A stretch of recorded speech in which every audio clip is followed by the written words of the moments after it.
Hello, welcome to another Comparative Economics webinar. Today we are delighted to have Professor Moritz Schularick.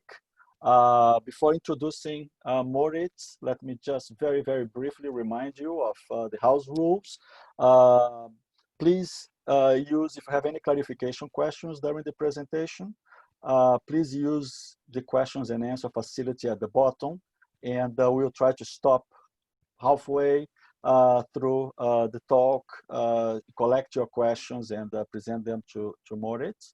And after the talk, which should last somewhere between 35 and 40 minutes, I will have a standard questions and answers session in which you have the chance to ask your question, and we will unmute you when you raise your hand, and you can do that. Okay, then going back to our speaker today, we're absolutely delighted to have Moritz. He's professor of economics and the director of the Microfinance and Microhistory Lab at the University of Bonn, and also associated with the New York Fed.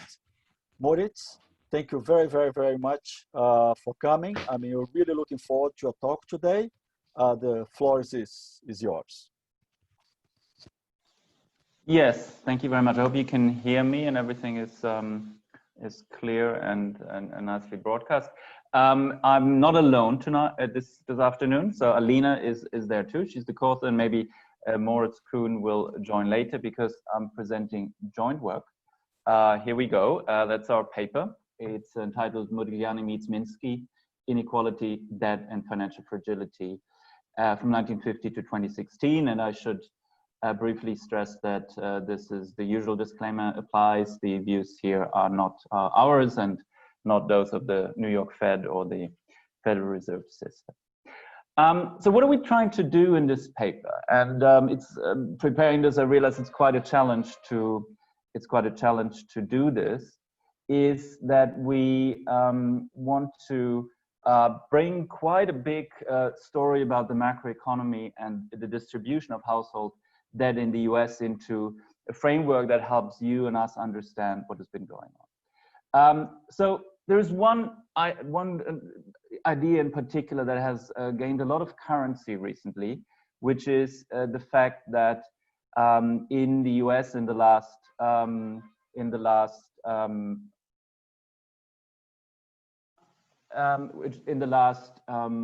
50 years, since World War II roughly, the increase in income inequality and the increase in household debt have shown more or less parallel trends. This is a phenomenon that has given rise to quite a lot of theorizing about the hang on one second. Sorry, just a slight disturbance about the link of these two trends that we see here. And if you just go through a little bit of the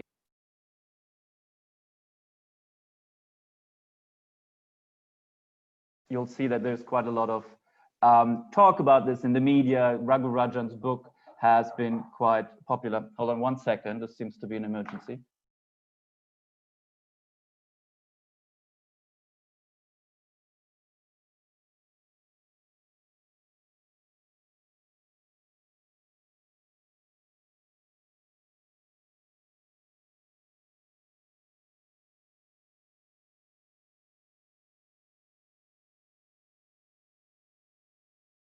Sorry, that was a bad moment. We can continue. What's the idea here is that people have theorized and spent quite a lot of time thinking about the link of increasing inequalities of income and increasing household debt. And we want to, in this paper, we study that question on the basis of a new data set. I'll present that data set in a second. And the idea really of the key motivation is to understand the link between growing inequalities of income and wealth and rising household debt. That links to a literature in macro and microfinance that has been growing since the 2008 crisis, namely literature that has looked quite prominently at the role of household balance sheets, of debt and the distribution of debt as a key driver of macroeconomic outcomes. What has happened, though, what is a key sort of characteristic of a lot of this research is that there's a trade-off, if you will, between long-run perspectives typically and the granularity of studying distributional trends. What do I mean? I mean that typically you need microdata to study distributional questions, but microdata tend to be relatively short run.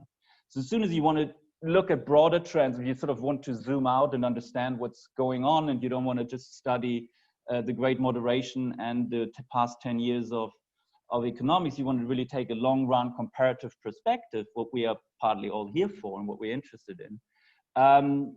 You're quickly left with very few data sets that allow you to do that. And we are fortunate enough, and Alina and Moritz, in the past years, we've put a lot of work into putting together a data set that's unfortunately not cross-country, but it covers one country, covers the US, over 7 decades. And that long-run microdata allows us to look at these questions in very great detail. Okay, so what do we see? We see that, what do we use? What is this data set? This data set is the SCF Plus, the Survey of Consumer Finances Plus, that's what we call it. It's effectively a mix of two sources, if you will. The first is, and we sort of our benchmark, is the Survey of Consumer Finances that we all know, that is available at the website of the Federal Reserve that you can download. And it starts in 1983.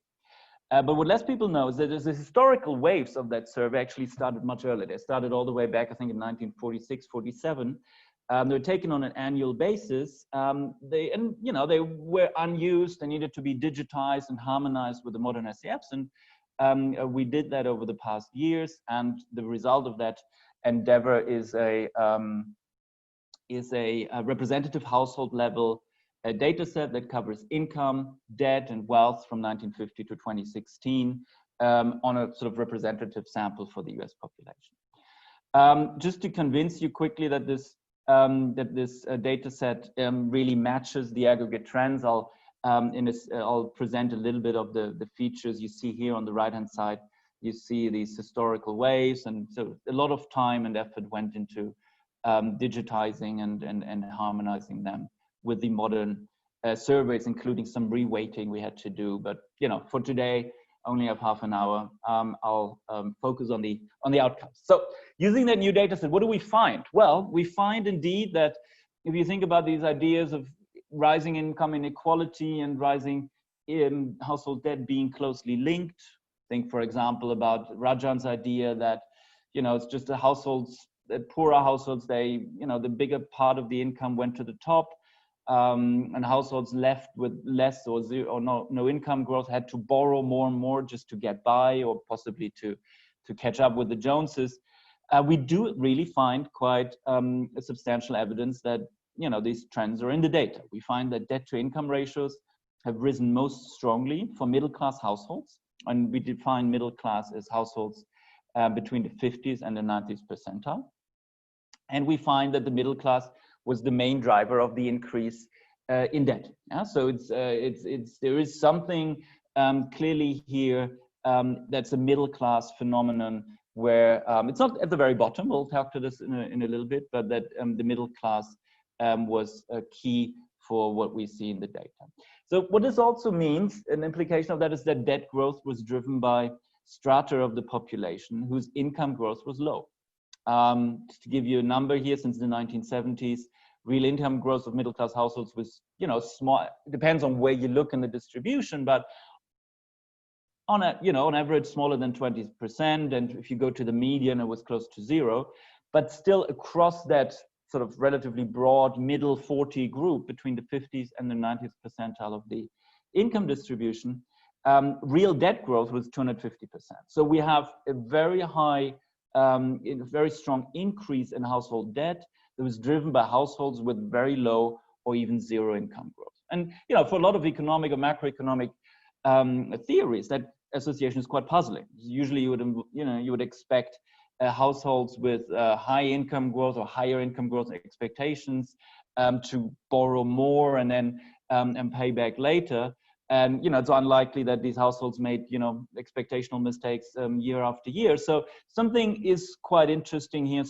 We find something that doesn't quite add up with the typical story that we tell in macro. So what's going on? Well, what's going on, and this is like, if you take anything, I think from this paper and sort of the core idea, where this also meshes very nicely with the recent work by Amir Sufi, Atif Mian, and Ludwig Straub about the savings glut of the rich, is that what we find is that middle-class households were falling behind or stagnating with respect to income, but at the same time, their wealth doubled over the same period. So what does this mean? This means we have a quite substantial divergence, and I'll show you the pictures, the graphs in a minute, between income and wealth trends in America over that period. So what effectively, in a nutshell, what happened is that middle-class households with zero or a very low income growth at the same time saw quite substantial wealth growth. And the key reason for that large wealth growth is that house prices were going up. Yeah? So we have an asset price induced increase in housing wealth that translated into a very large increase in overall wealth of middle-class households, despite stagnant, low growth incomes over the same period. So this divergence gives rise to a phenomenon that is really at the heart, in our paper, that is really at the heart of the debt dynamics that we find, namely a phenomenon where those households that became richer on paper, wealth richer on paper, turned that additional wealth into spending through home equity-based borrowing. Effectively, the story of our paper, and some of you probably old enough to remember the Greenspan-Kennedy papers that were written in the 2000s, where they were talking about home equity withdrawal, mortgage equity withdrawal as a key driver of the consumption boom in the US going into the 2008 crisis. Effectively, what the point our paper makes is that this phenomenon that low income growth middle-class households were at the same time high wealth growth households, at least until the 2008 crisis, we should say, and turned that additional wealth into spending, consumption, investment. We'll get to that. Our paper shows that this is a much more structural, much more longer term, and much more important, quantitatively more important phenomenon than I think most of us had assumed so far. Yeah? And the effects were indeed sizable. So, home equity withdrawal, home equities borrowing accounts, we'll hope to convince you of that, for about half of the household debt increase since the 1970s. So that's, sizable, very large, the dominant part of that spike in household debt to income that we saw here in the very first slide. We just go back. So debt to income ratio goes from 0.3 to quadruples effectively to 120% at the top in the housing boom, at the same time as the top 10 income share went up so much. Okay, so I've told you that. What's the way to make sense of this? If you want to think about the broader implication, well, it's true that households relied on debt to finance consumption in the face of stagnant incomes. So Raghu Rajan and others sort of hit the nail on the head. And there's been a debt finance consumption boom in the US that comes from strata of the population that didn't have large income growth. So in a way, debt financing was a substitute for real income growth for large parts of the population. However, there's a twist. And the twist is that these households were doing so, and if you will, they got richer along the way, or they've done so because they had become wealth richer.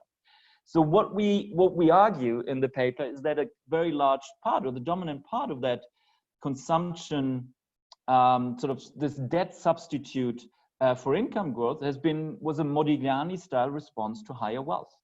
And it was a rational response. And then we'll have a model, let's see how far we get today, that makes the point that this is effectively what we would expect and what we can expect from sort of optimizing household behavior in response to a, what was assumed permanent or persistent wealth increase. So where does Minsky come in? The Minsky is entitled Modigliani meets Minsky. Well, the Minsky part of the paper is that, well, what households are doing is effectively is to enlarging their balance sheets, right? So they take on additional debt against higher housing wealth. Their balance sheets become larger, and they rationally turn housing wealth into additional spending. And there's nothing wrong with that from an individual perspective. But if a lot of households do that at the same time, you end up with a much more fragile economy, because particularly middle-class households, middle-class balance sheets, in the process of equity extraction, in the process of enlarging these household balance sheets, become much more sensitive to income and in the data also to house price shocks. And we're going to show that at the very end, that, and it's, I think maybe the neat part of that of our paper is to say, like, here's a Modigliani style response to increases in housing wealth. Households rationally turn these increases in housing wealth into, to smooth consumption over the life cycle into additional spending.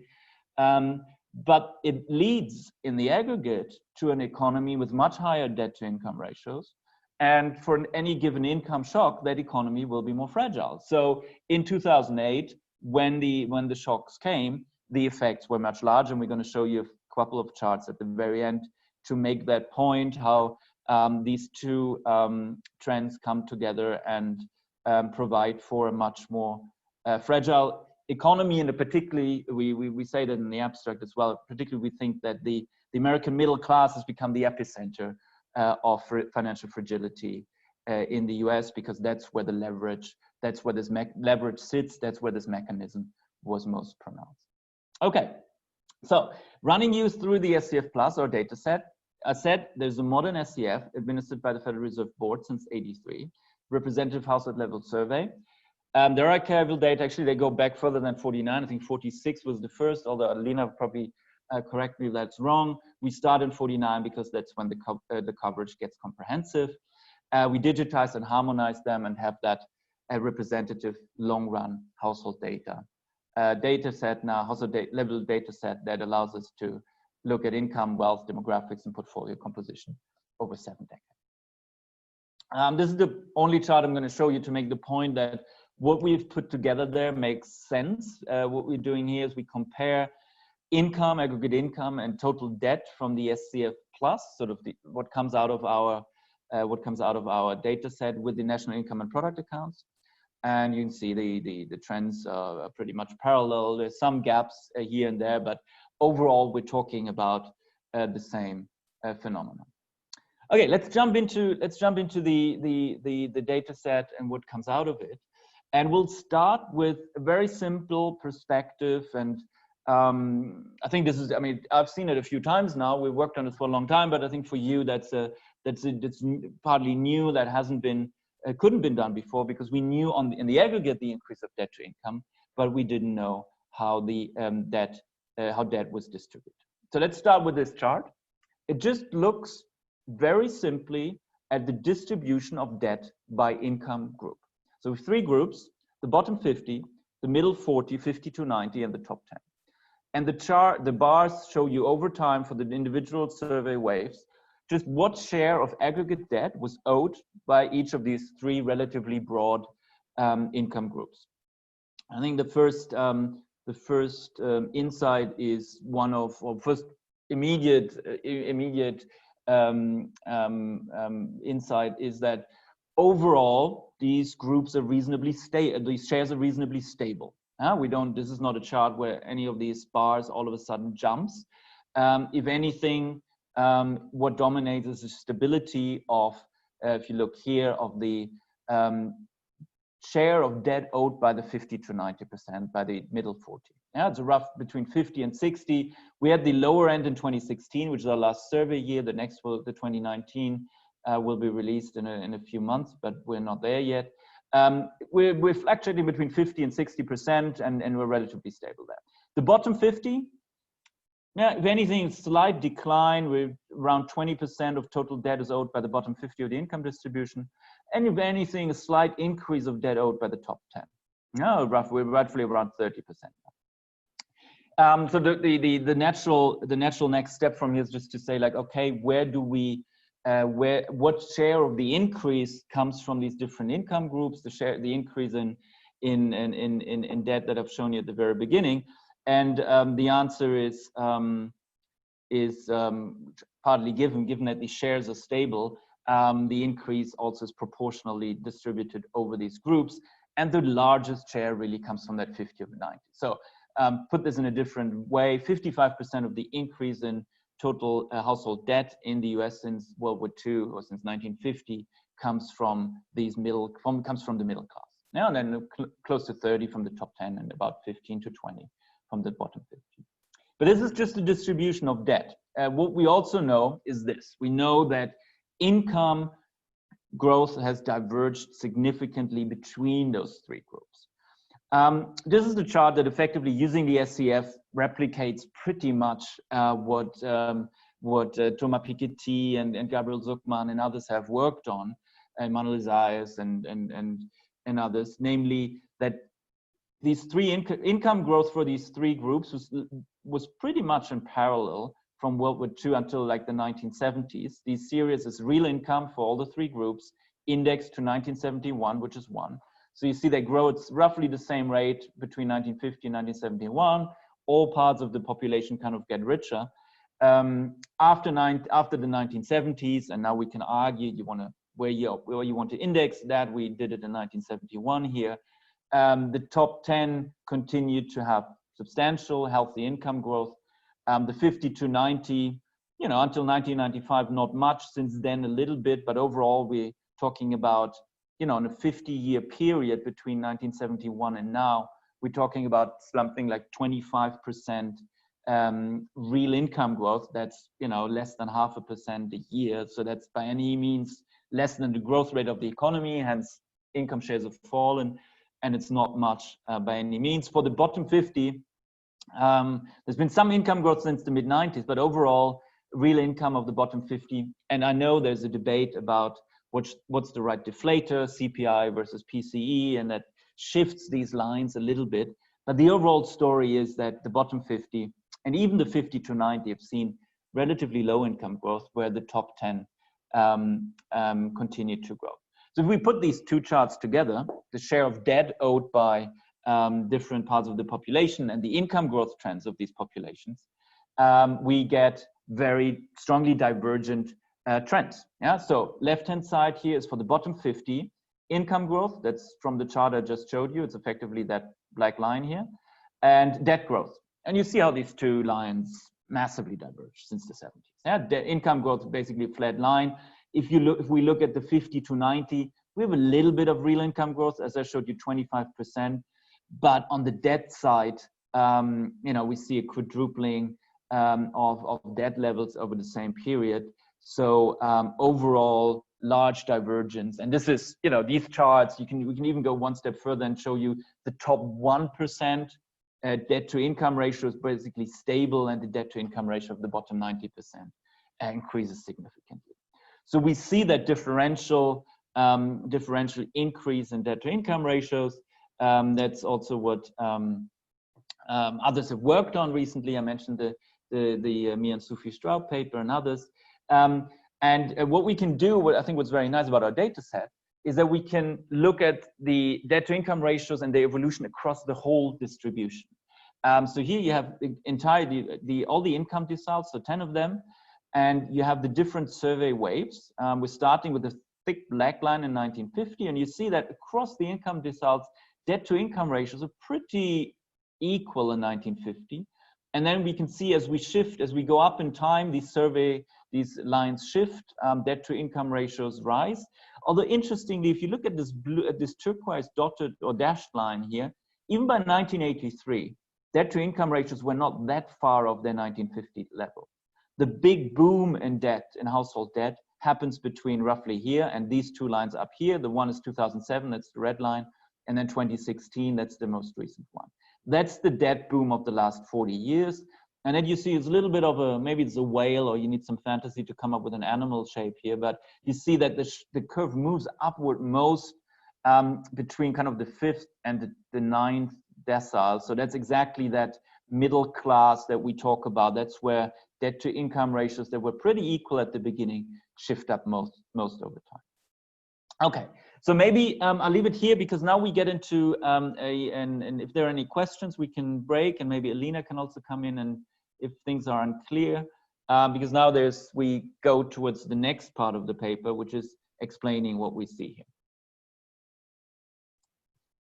Well, Alina has been answering very well all the questions so far. There's one that just came in. I can read it to you, by Rogelio Madrueño, sorry. Very interesting. Have you already made some forecasts to try to understand what will be the impact of the current crisis? Do you think that ratios and trends will remain or rise? No, I don't think, I know, we're not in the business of forecasting, I'm sorry. Okay. Yeah. Okay, so then maybe let's move on and try to explain what's really going on here. What's going on is that we try, how can we rationalize this? What's the reason that we see the strong growth in the middle class debt, and how can we rationalize that it's a particularly low income growth households that where we see an increase in debt, which I mentioned, like, you know, ex ante, unless you want to assume there's like persistent expectational errors regarding future income, you maybe wouldn't expect to see. Well, a very nice feature of this SCF Plus is that we can look at the entire balance sheet over time. And that entire balance sheet then also includes the asset side. So we not only look at debt to income, as most of the literature is focused on, but we can look at assets to income, we can look at wealth to income, and we can do that again across the entire distribution. So we can map the debt trends to the wealth trends. And that exercise shows us one simple fact, which is that we come to the conclusion that house price induced growth in housing wealth is really a central element for what's going on. How middle class households, yes, they were low income growth. Yes, they were not doing well with regard to income, but if you look at their wealth growth, they were doing reasonably well. And turned that wealth growth into additional spending via home equity borrowing. That's not the entire story, but that's about half of the debt increase in America in the past 50 years. And we think that's a very substantial number. Without that, you know, we wouldn't, the 2008 crisis would certainly have looked very, very different. Okay, so let me run you through our thinking here. It starts with that chart, which is the debt to income ratio. This is the black line. That's the same line, by the way, that I showed you at the very beginning, that we correlated with income, with the top 10 income share. Now you think, like, what's this black line? I mean, not much seems to be going on there relatively. What's the story? The story seems to be clearly the blue line. And what's the blue line? Well, the blue line is the wealth to income ratio. This is for 50 to 90. So this is for our middle class share of the population, for middle class income groups. And so I think immediately what sort of jumps out is if you think about wealth to income as the sort of the dominant trend here, the strong increase in the wealth to income ratio, you can say, like, yeah, debt to income has gone up, but at the same time, these households have become much richer. And that's effectively what we think has been the driving factor for the debt increase, namely that households that became wealth richer over time, largely because of the increase in house prices. So asset price induced, I will show you that in a second. They responded to that increase in wealth. You see the increase in wealth to income ratio here in that chart in the blue line. That was much stronger even after the increase in debt. They were much richer. Use that increase in wealth to finance additional expenditures. Why do I talk so much about the housing market? Well, because there's more detail in the paper. I'll just show you these two charts here. Because effectively, if you look at the housing wealth to income ratio of the bottom 50 and the 50 to 90, they track the house price, the real house price in the US very closely. Why does the housing wealth to income ratio of middle class and bottom households track the house prices so closely? Well, because housing is the dominant asset in the portfolio of those parts of the population. So that means that because the housing portfolio share is so large, the house price exposure of these households is also very large. And it's much larger for the bottom 50 and the 50 to 90 than it is for the top 10. So as house prices went up, just to jump back, this is, they went up since the 70s with this major increase sort of taking off in the 1990s, and comes the collapse, and now they've come back some way. But as house prices went up by like something 70% in real terms over these 2 decades, the middle class and the bottom 50 made substantial gains in housing wealth. And this here shows you what share of the total gain in wealth comes from asset prices alone. And for the bottom 50 and the 50 to 90, it's about half. Yeah? So half of the wealth gain of these households comes from capital gains alone. And what people did is, we'll quantify that in the next step, is turn that increase in housing wealth into additional spending. Okay, so how do we quantify that? That's the last step of our empirical analysis. We quantify the debt increase using the PSID, the Panel Survey of Income Dynamics, which is a panel. The SDF is a repeated cross-section, and here we can really track with much higher granularity since 1968 the contribution of different households. And we can classify them by their by their debt behavior, if you will, and can quantify their contribution to the overall debt increase. Okay, so what we do is we're going to do, just to give you the framework, what we're going to go to the PSID, and we're going to quantify what share of the debt increase comes from different groups of households. And these different groups of households are the following. We start with new owners, which are households who bought a house and were not homeowners in the previous 2 surveys. So we want to know, like, okay, there's more debt in America. What share comes from new home ownership? That's something that has to do with new families being formed and home ownerships going up. So there's definitely a component that comes from that. The second group are upgraders. So we want to know, like, what share of the increase in housing debt comes from households that were already homeowners, but then bought a new house and also stayed upgrading as a reason to move or moved on to a home with more rooms. The third group is the one we're most interested in. The third group are so-called extractors. We define them following the Butter and Keys 2016 paper as households that did not purchase a new home, but at the same time increased their nominal mortgage balance by more than 5%. So, and then there are others which are downgraded as new renters. We need them to get the entire picture. But effectively, what we want to know is what role did these 3 different groups, the first 3 groups, play? Because those are going to be the big groups. What share of the debt increase comes from households that were not in the housing market before and bought a home? What share comes from households who had a home and upgraded? So they took up more debt to buy a nicer, bigger house or a nicer location or more rooms. And what share comes from households that increased their mortgage balance but didn't move? And what that means is they extracted equity from their home, because those are most like those are the households that reacted. They're most likely reacted to increases in housing wealth and extracted the equity to finance additional consumption. This chart shows the evolution of these different types over time, and we divide by the extensive margin and the intensive margin. So let me take 1 minute to explain what's going on. On the left-hand side is the extensive margin. So this is the share of people, of households, that extracted equity in any given survey year of the PSID. And what you see here is, the share of extractors in that households that we categorize as extractors in the PSID fluctuates between something like 7 and 12% at the peak. It's clearly very pro-cyclical. There's more extraction in the boom of the early 2000s. But on average, that's the largest group. About each year, I think the average, Alina will correct me, I think the average about 8%, 7-8% of households each year extract equity. And then you see also these other groups. You see the new owners, it's 5%, between like 2-ish and 5% at the peak. Also here, very pro-cyclical, and the upgraders. On the right-hand side, so their shares are much smaller, but on the intensive margin, like conditional on being an extractor, a new owner, or an upgrader, how much do you increase your debt balance?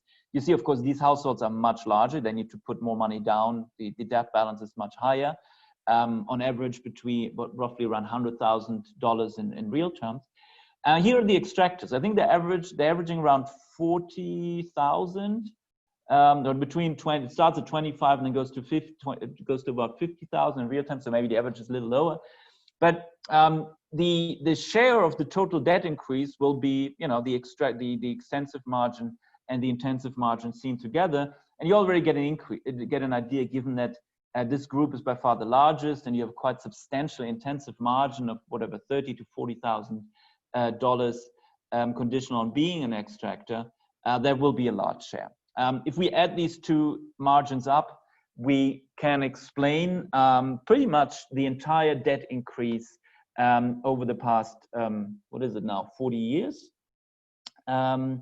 Namely, and can attribute them to these three groups, and these are, as I mentioned, these are the largest groups. So we're starting up here with the red bar, which means there's a 49%, meaning that 49% of the debt increase of the average household since 1977 are extractors, equity extractors. So that's where we say like about half of the increase. And if you want to have the $1 trillion, we're talking about something like between like almost 4 trillion, $3.5 trillion that comes from extraction through all kinds of mechanisms. That can be refinancing, that can be second mortgages, that can be home equity loans. We bump them all together here in that chart and say like, okay, extraction, households that didn't move but increase their mortgage balance to increase expenditures can go back into the home. It can go, for a cruise or for vacations or for other things, are the dominant part. Now the 35% come from upgraders. That is interesting because upgrading to some degree is also like a response to higher wealth. You increase your housing consumption in response to higher wealth. So you can also think of this as a consumption response to a wealth increase. And then 35% here is new owners. So that's a substantial share, about 1/3. But the largest part really is not home ownership, is not new homeowners. It comes from the responses of existing homeowners, either those that didn't move and just cashed in right away, or those that cashed in to move. And then there's negative contributions from renters and downgraders. Okay, so summary here is the home equity extraction has been the most important driver of the debt boom, accounting for about 49% of the debt increase. Upgraders account for another 35% of the increase. And extraction and upgrading together account for 3/4. Sideshow here, we run a bunch of local projections explaining state-level house price differences. And what we should see is that we should see a response to house price changes should vary with the portfolio exposure to housing. Yes, it does. We should see that middle-class wealth should be particularly sensitive to house price changes. Yes, it is. It's in the paper. We come to the last part. That's Modigliani and Minsky. That's where we bring them both together. So the first part is the rationalization in a Modigliani framework. So should we expect a household expenditure response to house prices? And there's been some debate about this. There's a quite well-known paper by Sinai and Schularick from 2005 that makes the case, well, housing is a consumption good. A house price increase is offset by high future price of housing consumption. So it's not real wealth. There's a bunch of papers, and most prominently the Berg et al. Paper that was in Restart, I don't know, it's 2018 or 2017, that basically shows like, this result this depends on very strong assumptions. Agents are infinitely lived. There's no contemporaneous home ownership by different generations. Housing markets might not be perfectly correlated, etc. So in a Modigliani world where households reduce their net wealth to zero at the end of their lives, you can show, theoretically, and, in our world, it doesn't, like, we've shown it empirically. It's almost like now we're rationalizing ex post that households are doing what they were supposed to do in theory. You should expect substantial wealth effect.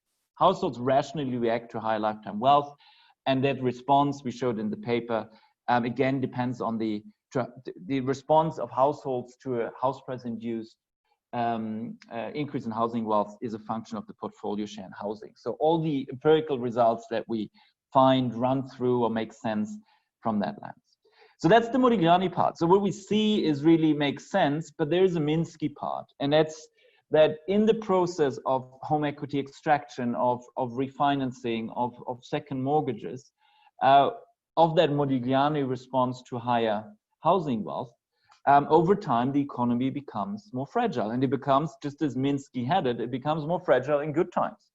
It's because things are going well that or in the time when things are going well, that the underlying financial fragility is sown. And what we see here, debt service to income ratios by income group, 50 to 90, bottom 50, and the top 10. At the top 10, things remain stable. For the 50 to 90, debt to income ratios go up by 60, 70%. Particularly also same increase, larger because they're higher for the bottom 50. But for these two bottom groups, again, for the bottom 50, some of these trends are strong, or they're as strong as they are for the middle class, but quantitatively, they don't matter quite as much because the debt they owe is just much smaller on total. As we saw at the beginning, it's only about 20% of the total, where those guys here account for about 60% of the total.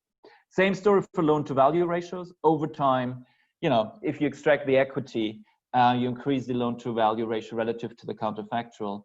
So also on that side, things get a little bit more fragile. And that's what we do in the last part. We demonstrate that rising fragility as a result of Modigliani style optimizing behavior. We shock.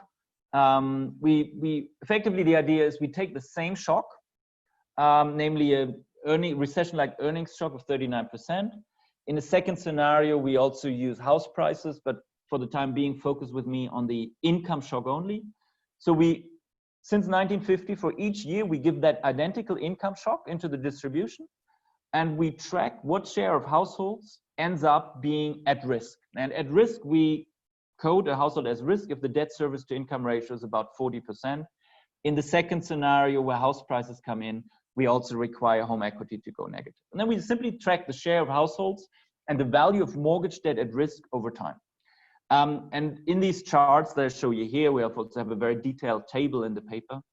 It doesn't really matter what the scaling is. The idea, it's what counts is that the idea, these shocks are debatable. Why 39%? Why 40%? None of that matters. But what the scaling is not the relevant idea here. The idea is that in that period where debt has gone up, the same shock that in 1960 produces a very small number of mortgages at risk relative to income is now about 4 or 5 times as high in terms of the income, the value at risk of mortgages that would be potentially in problems of being serviced with the identical income shock. So in each of these years, you feed in the same income shock, and over time, the amount of debt that is at risk if these households lose the income share rises quite dramatically. Yeah. On the right-hand side, we do the same to bank equity. So just to give you an idea, that same income shock that relative to bank equity was negligible until 1980, by 2007 produces a shock or produces mortgages at risk equivalent to 20, 30, if you add them up, 50% of bank equity in any given year. Okay, let me wrap up. So the conclusion here is that debt increased most for middle-class households with low income growth. I think that's the point where we absolutely down with that interpretation that debt growth and income inequality are linked in the data. But the story or the narrative, the idea, the twist that we bring in is that there is another component on the balance sheet, namely, the consolidated asset and debt perspective, which is wealth. And income and wealth growth diverge strongly for middle-class households. And middle-class households turn that increased housing wealth, that predominantly 50% came from increased house prices, turned that into additional spending through home equity-based borrowing. The effect of that is sizable. It explains about half of the US household debt increase, and it's perfectly rational. There's nothing wrong here. But over time, that also prepares the ground for increased financial fragility. And we show that by demonstrating that the same income shock over time has much larger financial repercussions in that economy that's characterized by much extended balance sheets over time. So I leave it here, and I look forward to the Q&A.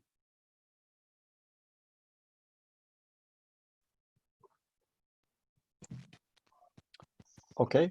All right. Thank you very much, Moritz. It's really a fascinating talk. We had a number of questions all along. Alina is doing a really wondrous job in handling these questions. But I think what we'll do is we will unmute whoever raises their hands or wants some further details or extend their questions to, you'll be able to do so now. Okay, I will unmute Luca now. Luca, we can hear you. If you unmute your mic. Yeah, great. Right, hi, I think I've unmuted myself. So can you hear me? Yes. Yes. Yeah, I just had a question about US house prices. So what drove the large increase in US house prices in the 1980s and especially in the 1990s? What is the driver, and is debt a possible cause in reverse that had an impact on housing prices? Yeah, Alina, do you want to? I've already written a bit on this in the chat. So, I mean, several factors have affected the growth in house prices. For example, regulatory changes and tax changes. There have been changes in interest rates associated with regulatory changes made in the 1980s, for example. There have been changes in savings behavior as illustrated by the work of Mian and Schwab and Suki, for example. I mean, there are several reasons, definitely, but our paper does not really speak to the causal drivers of the house price boom. So we rather take it as given in our paper and ask from the perspective of an individual household what's the rational response to observing this increase in house prices. I have nothing to add. Okay, great. Next one is Daniel. I will allow you to speak now. Can you unmute yourself?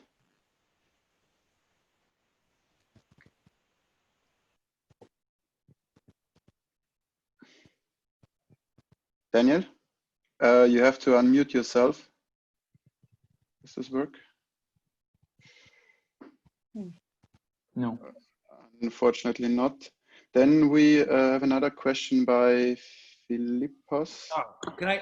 Yeah. Oh, no, now it works. Now we can hear you. Oh, sorry. Yeah. So, so you have all this behavior that people do rationally up to 2008, where they have these expectations that housing prices are going up, and that their assets are going up even though their income is not great. And then something happens in 2008. Do you see people adjusting their expectations, you know, readjusting all that? Alina, yeah, you go ahead. Well, I mean, we do not directly observe people's expectations. So, I mean, we cannot directly test the expectations channel in our framework, but we do see that people definitely expected less home equity after 2008, which is plausible because house prices fell massively. So we definitely do see a change in behavior. Yeah. Okay. Thanks. So yeah, maybe let me make one point which I think is important. So what we observe in the data is that households are doing this, right? So because a lot of the debate is always like, what is this driven by expectations that are maybe too optimistic? I think what we see in the data is what the behavior of households is perfectly compatible with like an as-if argument, as if they were treating these house price gains as persistent. Maybe they made mistakes there. You know, maybe they were too optimistic, and you know, a good chunk of these house price gains did not turn out to be permanent. So you might well say, like, look, this is ultimately what's underlying this is at least to some degree, maybe also, you know, various papers on this, that people might have gotten too optimistic about current of the permanence of these high house prices, and even with expectations regarding the future. But to some degree, these debates are a little bit mute for this paper, because we just see what they're doing. And the way we're describing here, we're analyzing key trends shaping the US economy over that period. And as Alina said, they are compatible with different explanations. One could be the decline in real interest rates, the real revaluation of assets, which made house owners richer. And if you expected real interest rates to stay low, then you were doing, you know, there was nothing, you don't need to, you were probably right. Then it doesn't have to have a behavioral component. But that's, I guess, for the paper itself, not a core subject. We take, as Alina said, we take the house price increase as exogenous. What's been driving that, we have to leave to other papers. Okay, great, thank you. We have one other question by Philippos Petroulakis. I will read this out loud. The question is, Rajan had a paper a few years back arguing that it was the CRA that led to an increase in household debt. Can your analysis shed some light on this?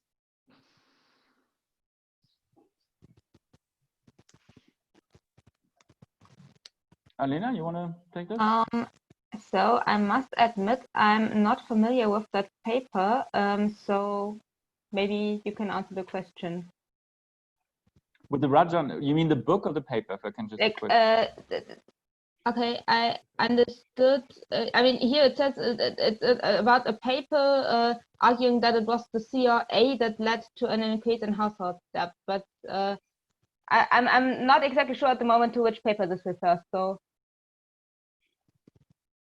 So what I mean, I can answer the question in the following sense. So what happens is, yes, we can link it to, in a similar way, we can link what's happening to regulatory changes in the 1980s. So the Tax Reform Act of 1986 ended the interest deductibility for debt or interest payments on debt other than mortgage debt. So there was a big incentive for households, and that probably applies especially to the top 10, but also like to middle class households, to shift debt from credit cards and other forms of consumer borrowing onto the house. And the banks responded very actively to that tax change, in the sense that they advertised heavily these new home equity loan products. Like Citibank had this one fantastic slogan where they used in the 1980s, where they said, like, it was like, now when the value of your house goes up, you can take credit for it. And so the banks were, and financial innovation was very important in unlocking that mechanism, where households that, where homeowners were on the receiving end of these capital gains could turn these capital gains into additional spending. By the way, I was always sort of hedged. I always talked about additional spending. Some of that went into home improvements, yeah. I presented this a couple of times, and it's important also to make this distinction, in the sense that, of course, if you reinvest in your home, you kind of, for yourself, you increase the value of your housing consumption, because now you have a nicer bathroom, or you have whatever, a nicer bedroom. But obviously that makes a difference for your balance sheet if you reinvest in the home, because then the home value goes up, or whether you go on a cruise and just consume it right away. So there's a lot of subtle follow-ups here to be done. I think in this SCF, Alina, correct me if I'm wrong, we see that about half of it goes back into home improvements of the extraction, and the others are more dispersed, but I might be wrong here. Home improvements is about 1/3. Oh, 1/3. Yeah. 1/3 additionally is like consumption and repayment of other debts, and then there are like smaller positions of like between 5 and 10%, spending on vacation homes, investment in alternative assets, etc. Okay, Great. Then we have the next question by Orkun Saka. Orkun, I unmute you. Now we can hear you. Can you hear me? Yes. Hi. Hi, Moritz. Thank you. Hi, Orkun. So I was wondering actually if you were able to use this data to get some heterogeneity across regions within the US, because there, coming back to this discussion of how expectations kind of affected these trends, there are some papers, and there is one recent paper that came out in RFS by Sue, which is showing that actually the sentiments themselves were quite effective in terms of driving the house prices. In some regions more than in others. So I was wondering if your data allows you to do some, regional analysis and see, different patterns maybe across. Yeah, thanks. Yes, the data allow to do a certain geographic breakdown, but not very fine-grained. We can definitely look at the 4 big census regions. And we see that in those regions where house prices increased most, also extraction increased most, and in general housing debt increased most. So there's a very close co-movement of the series. And we can also look at correlations of extraction and house price increases at the state level. There we have to be a bit careful because the PSID is not representative at the state level.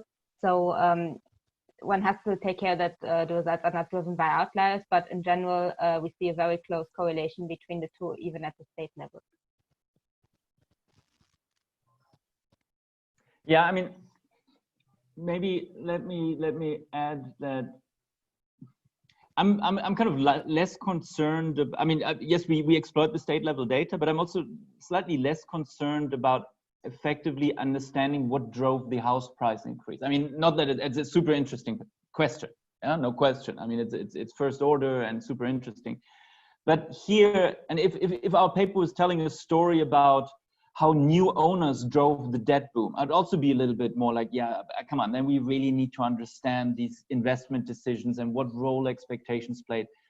But here it's like, our story is about people who already own a house and to get like, who don't adjust their behavior, who just like passively receive an increase in the value of the houses. So clearly what they do also matters. They don't sell their house and they could have put pressure on prices. But so I think in a realistic scenario, we have here a group of households that's relatively passive and that just gets these wealth gains. And then we observe what they do with it. I'd be like much more all over like the question, where does the increase in house prices come from? If we really talked about households that made new decisions to buy a house and upgrade. Okay, perfect. And then we have one further question by Puspa Amri. I allow you to speak now. Can you unmute yourself? Yes, now we can hear you. Hello, thank you. I think my question has already been answered. It was just as the previous question. Another thing that I also wanted to follow, so I was also interested in the geographical or spatial distribution. But a second follow-up question, if I may, is that, so you concentrated a lot on the 50% to 90% as your middle class. Is there any changes you think that if you change what you define as the middle class in that aspect? And another one is, of the extractors, which I think is a really interesting concept, do you have any clue or any sort of anything in your data that suggests whether or not the extractors are the ones who are going to be more prone to a future downturn, more so to speak, fragile towards having a negative wealth shock when there's a crisis that happens after? Thank you. Yeah, well, I mean, regarding the definition of the middle class, I mean, we just followed the literature basically. This is probably the most common definition, but we also checked the robustness to slightly different definitions. And for example, Moritz also showed the graph with this, he called it a whale shape, I think, where we look at different deciles of the distribution. So there you can see very well where the effects are concentrated in the distribution. So yeah, it's between the 50th and 90th percentile, but I mean, you could also define it slightly differently and would obtain very similar conclusions. And the second question was again, please remind me, the extractors. Yeah, oh, sorry. Were the extractors more prone to future downturns? Oh, yes, exactly. So yeah, basically this is related to the last section of the paper where we examine the financial fragility. And we've also looked at this with the PSID data and investigated which group of extractors, upgraders, downgraders, and so on is most fragile based on the criteria we defined there. And we see that definitely extractors belong to a group of households which becomes particularly fragile because they have increased their housing debt by a lot. So they are more likely, for example, to be driven into negative equity territory, which is why they are more fragile than other households. Yes, so your suspicion is right. Okay, all right. I mean, we are 5:30 London time. Thank you very, very much. We'll officially close the seminar now. Thank you very, very much to Moritz for a fascinating talk, and thank you so much for Alina for providing this really detailed and thoughtful answers. Then what we'll do now, we usually do, officially close the seminar. I mean, Michael can stop recording.